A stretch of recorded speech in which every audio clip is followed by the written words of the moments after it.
राधे राधे दोस्तों। आपको एक नई कहानी सुनाने जा रही हूँ। एक गांव था, उसमें एक बुढ़िया माई रहती थी। बुढ़िया माई के एक लड़का, बहू, नाती सब थे। सबके साथ खुशी खुशी रहती थी। बुढ़िया माई सुबह उठती विष्णु भगवान की पूजा करती थी। वो विष्णु भगवान की बहुत बड़ी भक्त थी।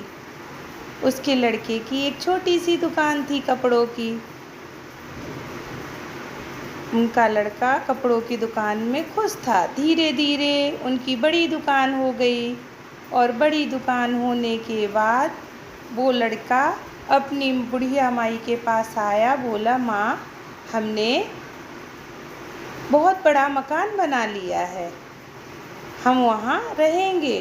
बुढ़िया माँ बड़ी खुश हुई। बोली, अरे, तुमने इतना बड़ा मकान बनाया है, बताओ मेरे विष्णु जी के लिए कोई बनाया है कि नहीं।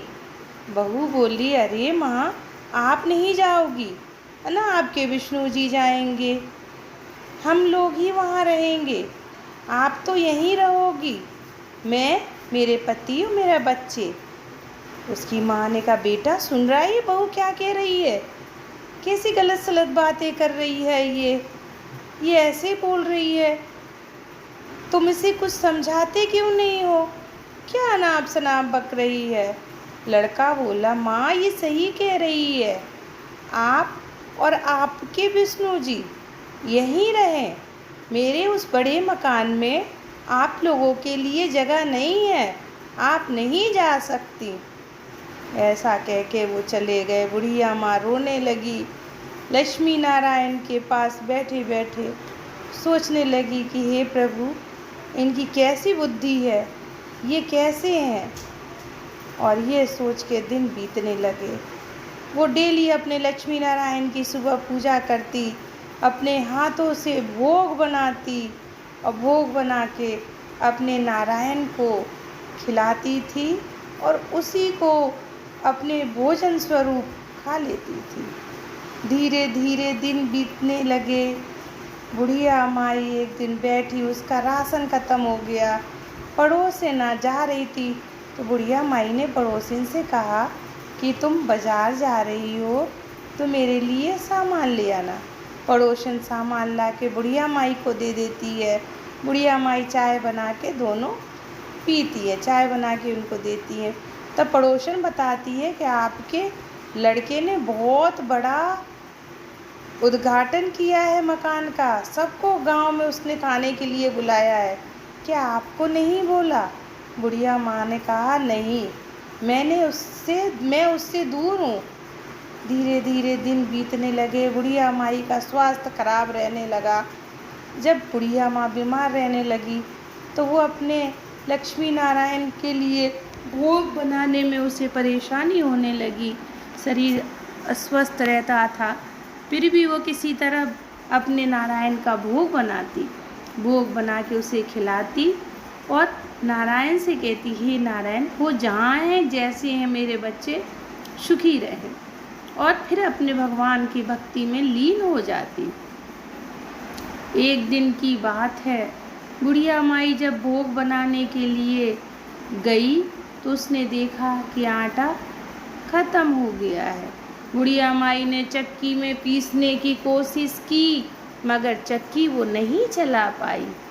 बोली, नारायण, कैसे होगा, मेरी अस्वस्थता, मैं अस्वस्थ हूँ, मेरा शरीर कमज़ोर हो गया है, मैं चक्की नहीं चला पा रही, मैं आपको भोग कैसे बनाऊँ। ये कह के वो रोने लगी। फिर उसने दोबारा सोचा कि फिर से कोशिश करती हूँ, शायद ये तो मेरे नारायण भूखे रह जाएंगे अगर मैं। फिर उसने चलाने की कोशिश की, मगर बुढ़िया माँ बहुत कमज़ोर हो गई थी, इसलिए वो चक्की नहीं चला पाई।